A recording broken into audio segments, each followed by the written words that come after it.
Hey guys, King Chaz here, back with another video for the council, and today is our first council meeting, so to speak.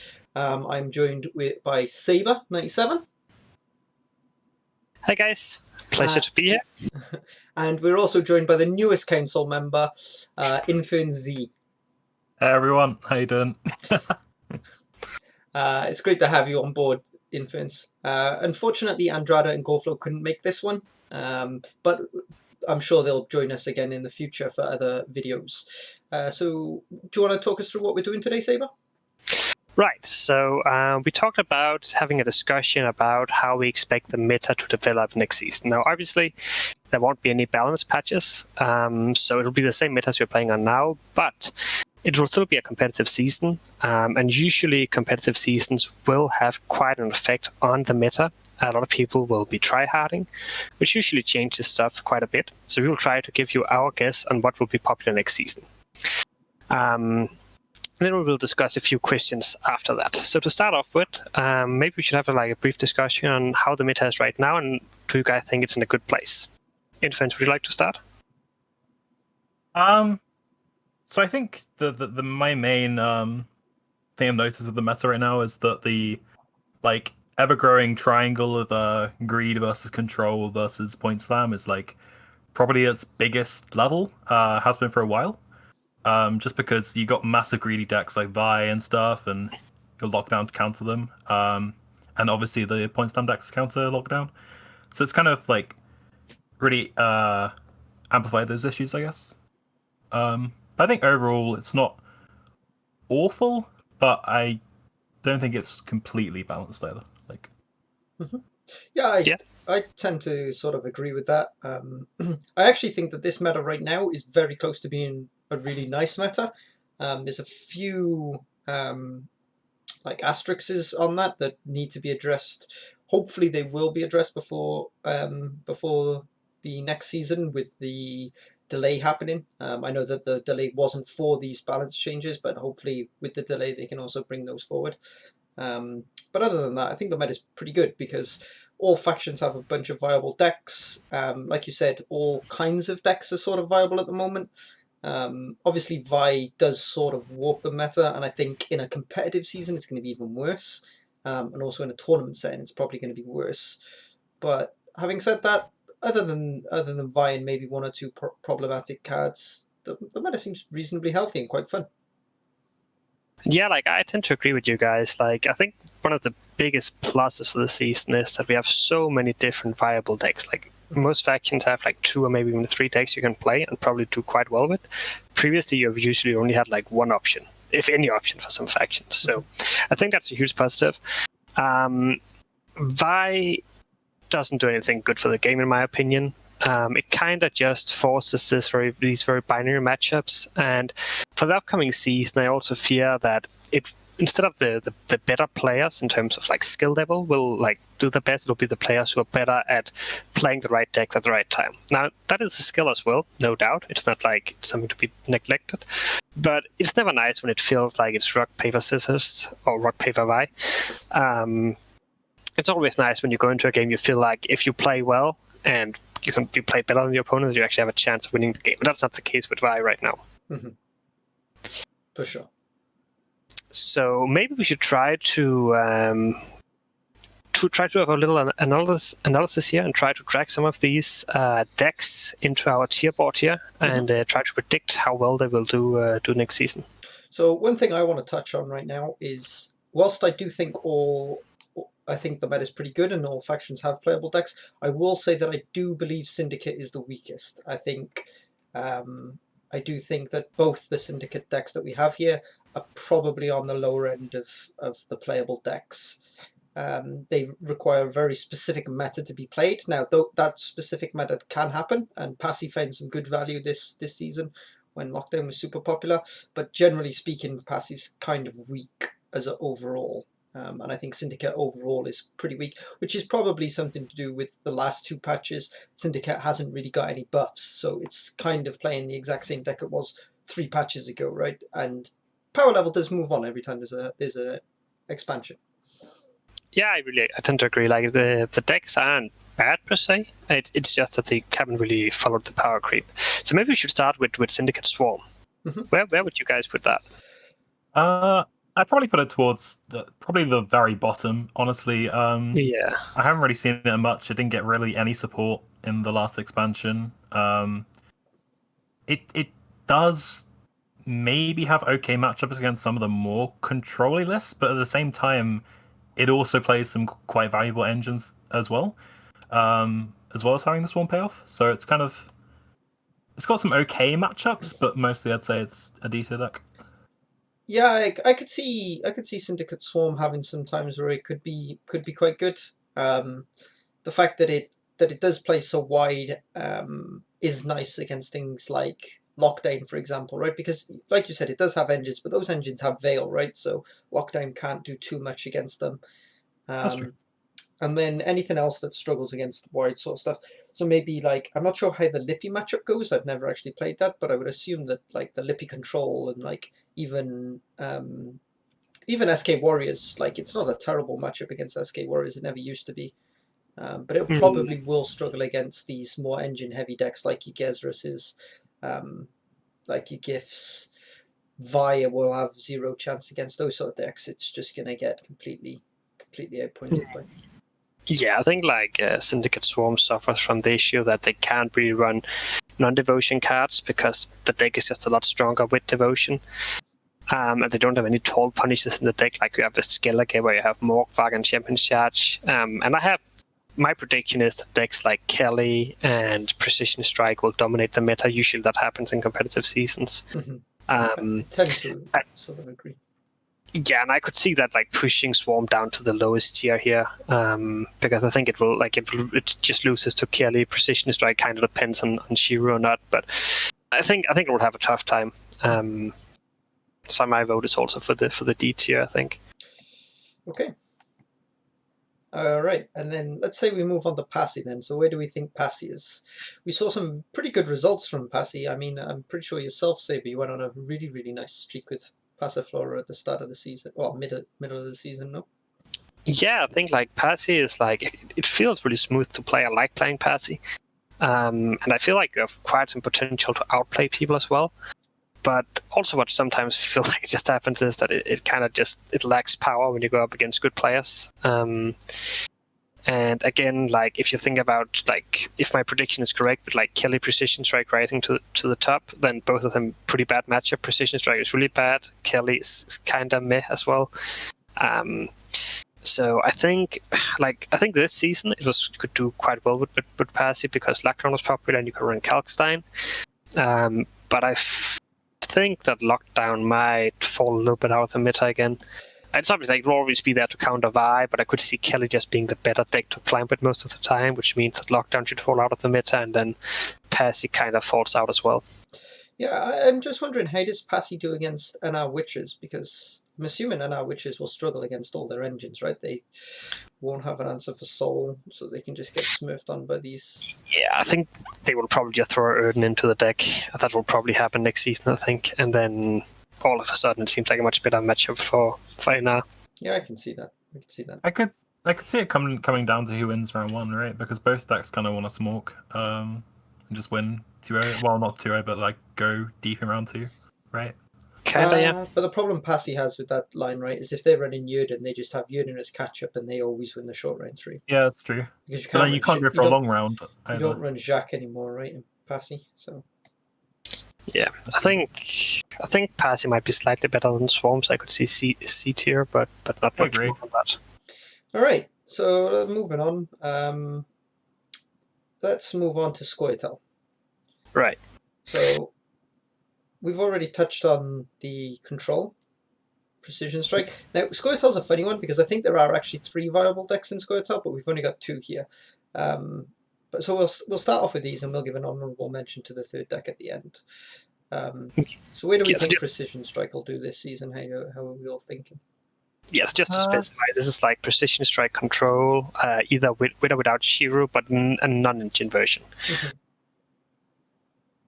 So I think generally I would put it around A tier. I think, again, as Saber said earlier, decks like this tend to do fairly well in competitive seasons, right? The control value of the deck's kind of insane. So I could just see it getting really good value against some of the more engine-based decks right now.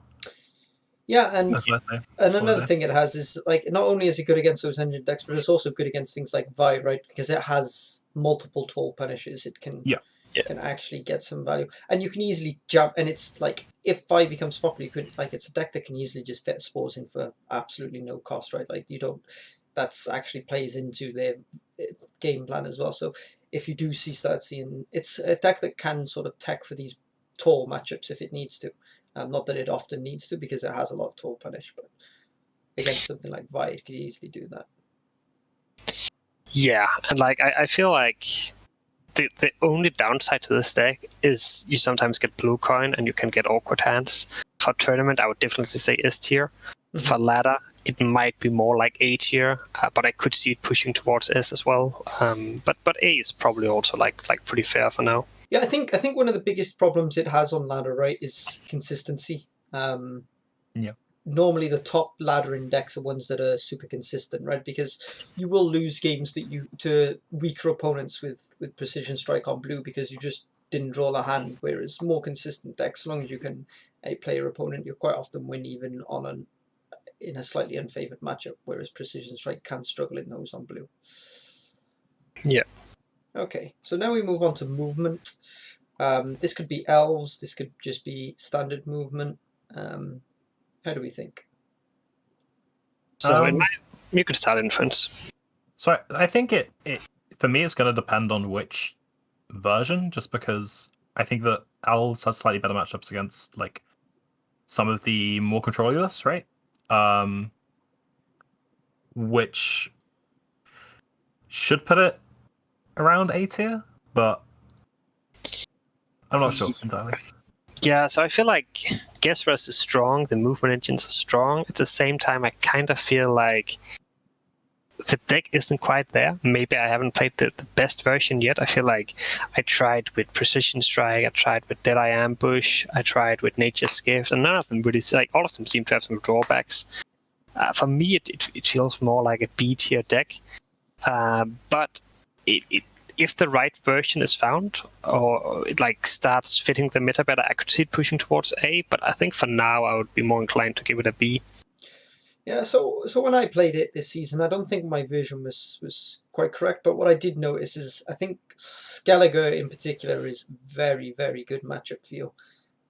Seems very, very comfortable Skellige, as is Nilfgaard. So you have two very favourable matchups. Now, obviously, Monsters is horrendous for that sort of stuff because you don't have any of the tall punish, and maybe you run one tall punish, but that's not going to be enough to beat either Kelly or Vi. And then you look at your NR matchup because I think Syndicate's going to be the least popular of the deck. So you look at how it'll does into Syndicate into Northern Realms, and I'm not sure. I haven't actually played too much against Northern Realms, but I think it's going to depend on that how well it does against NR or whether or not it'll be A tier or B tier personally. I think for the NR matchup, it will depend on who can win 1-1. I think if NR win 1-1 and complete, it's game over. At the same time, if Guess Rest deck can get long 1-3, Guess what would just smurf because like right now they are running Boiling Oils. If you can then go call into Guess Rest, it's game over. I think. So I could see we can put it at B, but I think this is a deck to watch. I could definitely see moving up. Excuse me. Yeah, for sure. I agree. All right. Anybody got any decks that they would like to talk about next? We could do Skellige. Okay. Let's talk about Lippy because I know Infins has been jamming this, and I played a couple of games myself today. Infins, you want to start as you've got the most experience with Mr. Lippy? Yeah. So I think Lippy, for me, is probably around C or B tier. I don't think it's particularly great, especially in a more competitive season. I think the two variants you can choose, Snowdrop or the Curse Corruption, affects matchups quite a lot actually, because Curse really makes the Vi matchup actually like winnable. Overall, I think it's probably a beta deck, but I might be wrong on that. I'm not sure. Yeah. It felt like it had some really good matchups and some really terrible matchups, like like the Vi, for instance, be really rough. Yeah, I tend to agree with that, right? I think the reason why these predictions are kind of difficult because a lot of decks they will rise and fall depending on how popular Vi is. I do think Lippy is a good deck. I would probably be more like calling it like a B/A deck. Honestly, I think a C is probably too low. Okay. Like I think B is probably fair. In certain metas, I could see it push towards an A rating as well. But B is definitely not unreasonable in my opinion. Yeah, I think one of the good things about Lippy, right, is it has a lot of with the introduction of Snowdrop, it's lost a lot of its weaknesses, right? The fact that you can brick and then you can't actually execute your game plan. Well, with the introduction of Snowdrop, it's a lot easier to execute your game plan, which is win round 1, preferably uneven, but win round 1, smoke round 2, win a short round 3 with Ceres. And I mean, I only played a few games with it, so maybe I'm over exaggerating here, but it feels like that's almost achievable every game. Now, obviously, you won't win round 1 every time because people will fight for it, and you might not have the hand for it. But you won't. You'll lose a lot less games to bricks than you used to, which is one of the Lippy's biggest issues. And honestly, once you win round 1, it almost doesn't matter if it's an unfavorable matchup. A lot of the time, you're in a much better spot, right? Vi being the one exception, there's not really much you can do against Vi. Obviously, if you're running the curse version, you've got a bit more of a chance, but your game plan sort of doesn't work against Vi, right? Because you bleed them, they defend the bleed, then you go to a short round 3, you play 25 points with Ceres, they play 32 points with Vi, and then you're like, well, what did I achieve, really? Yeah. But yeah, generally speaking, I think Lippy is actually a lot better than it has been. I think it's the best it's ever been. Barring the very first couple of seasons where it was like S tier, and I could definitely see it being A tier, dependent on the meta. But right now we can leave it as a healthy B. Yeah, sounds good. Moving on then, so we've got Skellige Warriors next. Yeah, and this deck has been around for probably the longest now out of all the current meta decks. I think that Precision Strike and Shield Wall, but Shield Wall's kind of fallen out of the meta.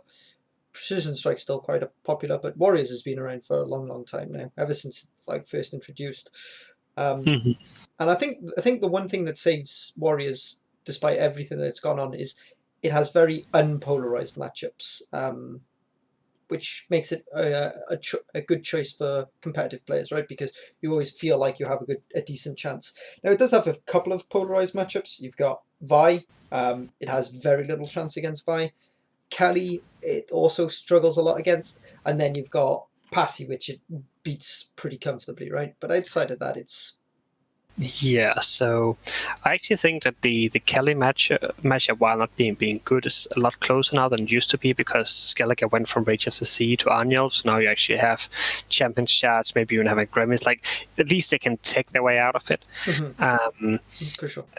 And like we mentioned, like we always talk about like this polarized matchup, and we mentioned Vi, right? Like Vi is just polarized against everything. Like I'm not sure if it has any like unpolarized matchups really. It's kind of just a dumb deck. I think Warriors are quite strong, especially with the addition of Kadush and the Bear Witches. Really strong card, probably the best card of the expansion. I think, in my opinion, Warriors shouldn't be lower than B. It could also be an A, but that might be pushing it a little bit. But something around there. Yeah, I tend to agree with that. It's similar sort of... I think that and Lippy are very close in power level, and they're kind of just a meta decision, in my opinion. Yeah, I tend to put it at B as well. I think it just has generally okay-ish matchups across the board. It doesn't have any super like hard lose matchups or hard win matchups. It's kind of okay. Yeah. All right, so now let's move on to Nilfgaard. Right. My personal favorite faction. However, I'm not a massive fan of either of the decks. No. So one thing I will say is we were talking about Warriors being a deck that's been around for ages, and I actually completely forgot that this is basically just single ball, which has been around since basically the introduction of scenarios, right? Yeah, that's the thing, right? Because Lockdown is not like like the reason you play Lockdown is just because all the other Skellige leaders are mega shite. Like they suck. Yeah. Like they're so terrible. So Lockdown is just the best you can get. It's not even about answer. Obviously, you're also counting some specific decks, but like in general, it's just like the best, the best leader you can have. Yep. And I do tend to agree with this like mid-tier rating. If that was on purpose, you gave it a B. No, I just dropped it there by accident. Like I was just needed to drop it. I just think that's like a pretty good drop. Not sure what you guys think, but like I had like a really good run with it this season, but then like it also has bad matchups. Like you have like NR Witchers really bad. Probably like that's probably like the main terrible matchup, but you also have Kelly, which feels pretty bad. You have some Nilfgaard mirrors against like Deadeye is pretty tough. Yeah, so I feel like even that's Deadeye. I could honestly even see it fall down to C. But that also sounds kind of rough. Yeah, I mean, it sort of depends, right? Because the thing is, right, against Precision Strike, for example, it's super polarized depending on what coin you're on, I feel like. If you're on blue coin, whoever's on blue coin just struggles with proactivity and like getting out of the round, right? They just want to get out but not lose on even. And then you give up last say, and then it's pretty awkward for whichever one gives up last say. Nilfgaard kind of struggles with catch-up cards in that matchup, right? Though, whereas Scoia'tael has Justice. Like Brathen's okay, Ramon's okay, but yeah. I think B is probably the most fair, to be honest. I could see it being a B. Yeah, I agree with that. A B. And then we come to probably the most proactive deck in the meta. Well, I guess Vi is probably the most proactive. Vi and Assimilate are kind of the same, right? They both give absolutely no interest in their opponent's side of the board. At least Assimilate can play like Duchess and Formants, right? Yeah. I mean, they're playing them on the opponent's side of the board, but as a proactive player, right? Like it's not a control tool of any sort. Yeah, true. They have zero control. These are the two decks that have zero control, basically. Yeah. I'm really not a fan of Assimilate this season, as much as it hurts me to say it. I think it's a C tier, if not D tier deck. Like, so Assimilate has a few good matchups, right? Like it is good into Lockdown. Yeah, that's true. I'd be tempted to put more in C, but is it good into anything else? I mean, it probably beats like Syndicate Swarm, right? Because it should take value Syndicate Swarm, I assume. I'm not sure. Like, I feel like Assimilate is also really bad. Again, like we talk about Kelly being strong. We talk about Precision Strike being strong. Like Skellige Warriors. Like I don't know. Like it just feels like it will struggle. And like it should have a good matchup in Vi, right? Because it's super engine overload, but it just doesn't because it can't force Vi 8 quickly enough in round 1. And by the time you take the round, but you've gone down to 2 cards, 1 card left in round 1, and at that point Vi's cycled a bunch, and you're not winning a 6-card round against Vi. It's just not. It doesn't matter what sort of engines you put in down. Vi can do. Like I think I did 130 odd points in 6 cards or something, like over 20 points a card for 6 cards. Assimilate can't do that, even with all its engine power. It just doesn't have the ability. Yep. So yeah, I would tend to. Yeah, let's give it a C. Let's be nice. Oh, a D. I mean, do you think it's as good as Passy? Like I can see either. I really just don't see its good matchups outside of Lockdown, really. It's probably good versus Lippy as well. I think it's okay because you can survive round 1 and then be okay later. It's also okay against some Scoia'tael movement decks. Probably not if they're running Precision Strike. Like it's like an okay deck. I think C is probably like fair in my opinion. Mm-hmm. Yeah, I put it above Syndicate Swarm for sure. Okay, and now we move on to the two, in my opinion, the 2 best factions right now. Yeah. Well, so we'll do Northern Realms because I'm a little on the fence about Northern Realms, mainly Shield Wall. But we'll do witches first because we can Okay. do witches. So witches right now has set the new world record, right, for highest score by a single faction, and people are jamming this quite a lot on ladder. However, I think that's a bit misleading because it does have some weaknesses. I'm very tempted to put it up in the S tier, to be honest. I don't think so. It has the strongest carrier options in the game. It has one of. Excuse me. I mean, Vi is kind of different. I mean, if you compare. Every time you eat it, it's +3 carryover on all of your tutors. That's a lot of carryover, Saber. Okay, let's not talk about Vi right now. Okay. If you compare to like how much carryover like precision strike can do, for instance, with all guard and agitators, this is like a lot better. Kinda. Yeah. And it's like when you think about the weaknesses, it's probably only some of the other. Like, because you can put in the Erden. I think Erden will be in this deck. I'm pretty sure that will happen. So it will probably struggle to Kelly still. Like, Kelly will be tough. But outside of Kelly, I feel like it should just be pretty solid. I don't see like what it like really loses to maybe some struggle against Vi, even with Erden, because what essentially happens is you can't play your Erden round 1. You lose round 1 because you can't interact with any of their consumes and stuff. They play their horn or whatever. Then you get bled round 2, and sure, you can jam your Erden and take card, or you can not jam your Erden, but it doesn't matter. You end up going into round 3 either without Lasse or with Lasse and no Erden, and you just lose to Vi anyway. It's generally how I've played that matchup. I do agree that Vi won't be a good matchup, but I don't think Vi will be super popular either, because I think that Precision Strike and Kelly counter them too much. So I think that Kelly counters Vi. Yeah, I think that quite well actually. I've not played the matchup much, but I found it super like weird actually. Like, yeah, I'm under the impression that because like Bart's running spores and stuff, right, just to make that matchup better. I was under the impression I was favored. And spores definitely also helps, but what you can do as well is that like when you think about it, your Kelly can kind of smurf. Like they cannot remove the Kelly.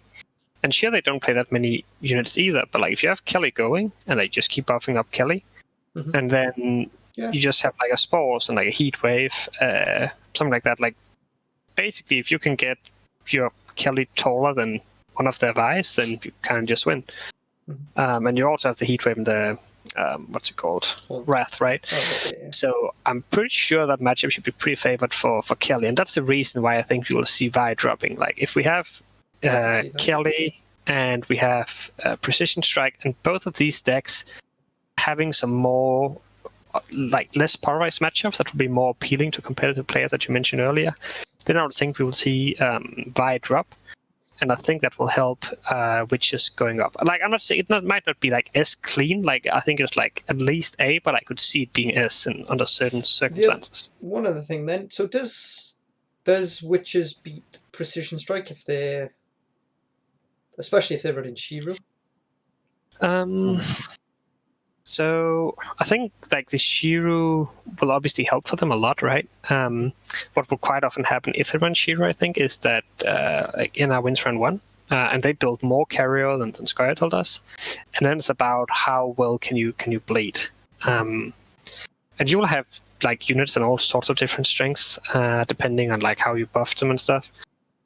I would think that you would be fine from the in our perspective, but I can also see it like I think the Shiru would make a big difference, but I'm just not sure if Shiru will find enough value in other matchups for it to be a good enough option to actually play it. And without the Shiru, I think like Gord decks will struggle. At least I think A tier is deserved. I think would be kind of harsh to give it lower than that. Okay. I mean, if we're expecting Kelly to be one of the other really strong decks, then Precision Strike probably aren't going to play Shiru, right? Because it's just so terrible. Matchup, right? It's going to be a meta call, right? And I'm not sure. I kind of disagree on the point that Wishes will play Yerden. I think it like hurts your game plan too much. Like most decks, you want to go small round 1, bleed round 2, short round 3, right? Or potentially 2. It kind of depends, right? Like you have one of the strongest long rounds as well, but you are bad against some like control engines, I think. Yeah. So like, it depends a lot. I think like it feels good to bleed with it because you have so much explosive power, but at the same time you also have like all of your cards scaling a long round, so That's true. it's kind of flexible. But I think A is probably fair. Yeah, I'd say I agree. All right, and then we move on to Shield Wall, a deck that I've not seen much this meta, but Yeah. was the big daddy last season and hasn't had any changes to it, right? Like, it's still the same deck. You can still play exactly the same deck. Yeah. I mean, yeah, but everything else has gotten stronger, right? Sorta. I'd be tempted to put in C tier personally, but I think C might be a little bit harsh. I do agree it's not played very much. I think like in combination of people being bored of it and like it's like Yeah, I think that's the biggest problem Shield Wall had this season, right? Nobody wants to play it. It's kind of boring. Yeah. I feel like it should definitely jump into the B tier, maybe even higher, but that's a little bit bold to make that prediction, I think. Yeah, the thing I can see about Shield Wall, right, is it counters a lot of these decks that are high, right? It will counter your Kelly, it will counter your Vi, it will counter your Skelliges, right? Like, they're not good against it. I'm not sure how it does against Witches, because Witches go pretty wide, but at the same time they have no answers for Visigoda Defender, right? Like, they just get smurfed on by Visigoda Defender. Yeah. So I could honestly see it being good, but I could see a safe option of B, but I think this is a dark horse for next season. I could see that being the NR deck of choice. Yeah, like probably it will be like if you're good, you will like switch between Shield Wall and Witches depending on what's popular. And if you manage to queue the right matchups, then you could like really, really climb efficiently. B is the safe option. A would be a little bit bold. But I could see it going up. But maybe B is just more realistic for now. All right. And then we move on to what I think is probably the strongest. It has two decks that are very strong, right? Like, it's the one issue that it does have is they both kind of struggle to the same things, right? Like, it's harder to switch between these two than it will be to switch between two NR decks. Sorta. Depending on the meta. I kind of feel like that in terms of like how strong the deck is, then Vi is probably just like the most points, but it's also the easiest interceptable. So like if we talk about which deck that to shoot the biggest impact on the meta, I would say Vi, but I don't think it will be the strongest deck. Actually, like quite far from it, because it's a sort of deck that whenever it starts like being very popular, then the counter starts appearing, then it's like very difficult to pull down. Whereas I feel like with Kelly, it's more difficult to hard target Kelly the same way.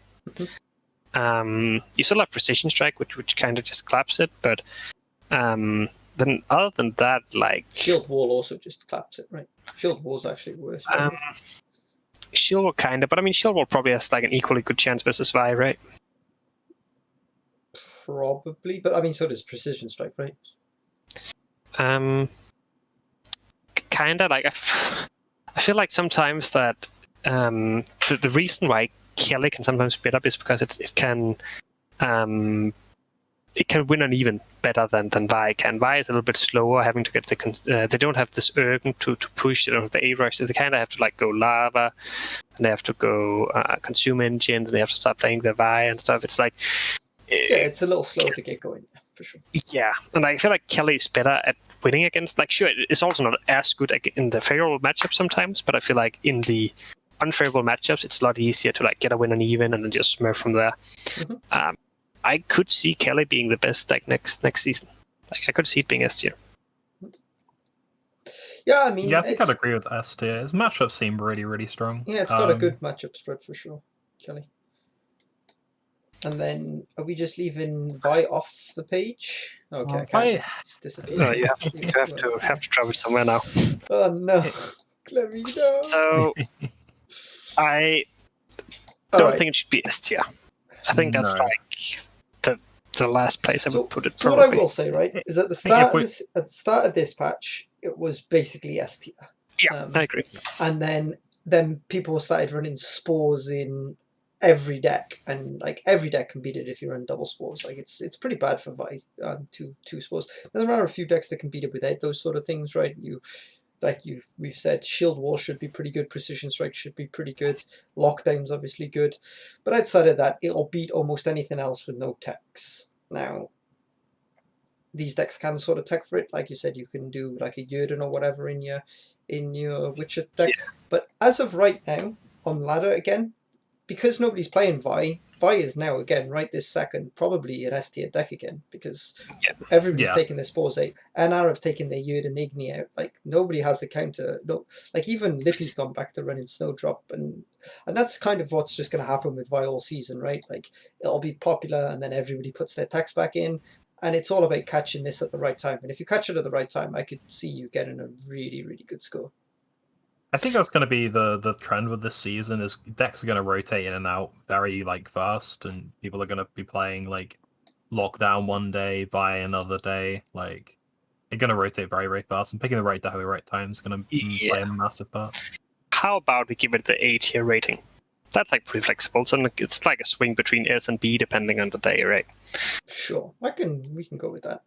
Yeah.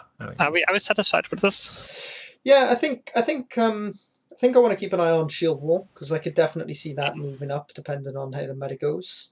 Yeah. I think I'm most happy with probably these three. These three all seem like middle of the pack. So always going to be okay choices. Never going to be like these decks. You're not going to go on like massive win streaks with, right? Because they're just not that kind of deck. They're sort of not got super polarized matchups. Movement. Yeah, I can see. I think the more we talk about it, the more happy I am with movement being here. And then I think these 4 and Shield Wall are probably the ones to watch out for next season. Yep. Which makes me think it's going to be all about finding your fourth faction, right? Because it's going to be monsters, it's going to be NR, it's going to be Scoia'tael, and then is it going to be Nilfgaard? Is it going to be Skellige? Yeah, true. I do agree. Like Syndicate will probably the one that most people will pass on. Then it's like you have some options between Scoia'tael, Skellige, and Nilfgaard. Mm-hmm. Yeah. So to round it up, I think like if we're happy with this tier list, then we could just discuss like a few questions here before we end the podcast. Sure. So first question, and just like very brief answer with a short explanation. Will Madoc have any sort of impact on the meta next season in France? I am gonna have to say probably not. I mean, the bombs are like some of them are okay. There was unitless decks running around playing some of the movement bomb and stuff like that. Synergy with the Panther card. What's it called? Saber-tooth Tiger, I think, or something like that. Yeah. Yeah. But I'm not sure the card's gonna do much. I'm not sold on it. Jess? Yeah, so for anybody who doesn't know what this card does, it's a 3 strength unit, right? That you basically it pulls it from the deck whenever you play a bomb, and then you can sacrifice it and deal 3 damage on your opponent's row, on a random row, and then every time you play a bomb, it reses itself from the graveyard. So it's a bit like the Flying Redanian, only it can suicide itself. Now, bombs, there's basically no bombs played in the meta right now, but this is essentially giving you +3 on every bomb you play. Right now, the only deck I could see it having any play in would be Precision Strike Control, and I could definitely see it seeing some play. Now, it needs to be seen whether or not it's good enough. One of the problems it has is, one, it's random row, so it's like they can stack on one row and you might just blow it up and don't get the extra points. Also, Precision Strike does a lot of control, right? So if you're quite often they'll have no units on their side of the board, or they'll be discarding or whatever, and then this thing doesn't, your bombs don't work, and then you can't get this back out. But at the same time, it's like +3 on these removal bombs, right? Which could be pretty good for code. So I could see it seeing some play in that. We'll have to see. We'll have to see how it's built. But I don't think it's going to be an absolute game changer. But it could be a tool that Precision Strike ends up utilizing. That was not very brief, but thanks for the answer anyway. I do tend to agree. I think the card is very strong, but I think the supporting cards, the bombs, aren't very good. So I think it will see played in the first few weeks. People trying to experiment. I think it will ultimately just fall out of the meta. And then final question: who is going to win this season in France? Yeah, that was your answer, right? Yeah, I think I'm going to win this season. Let's go. 100% faith, I'm winning it. All right, that's quite some confidence right there.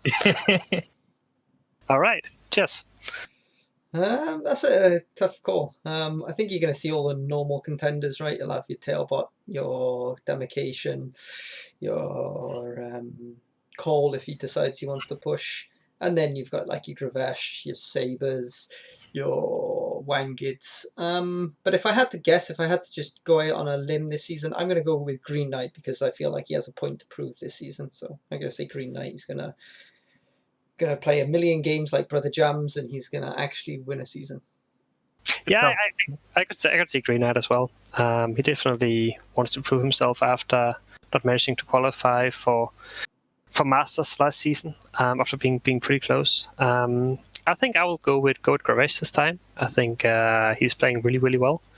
And yeah, I mean, great appearance in Masters as well. And I think he's hungry. I think I could see him getting a win. Okay. I will say quickly that other than myself, I think Gortho is gonna do really well this season. So be watching out for Gortho. Gortho's the dark horse. Yes. Yeah. All right, guys. Do you have anything else to add? No, I just want to say thank you for joining me, guys, and thank you to Influence for taking his seat on the council. We're all really happy to have you here, and thanks for joining me, guys, tonight. It was a pleasure. It was great, guys. Thank you. Now, don't forget to like and subscribe, guys, and leave a comment underneath if you have anything you want us to do in the future or any questions you have for us. We will be active in the comments section. Till next time, take care.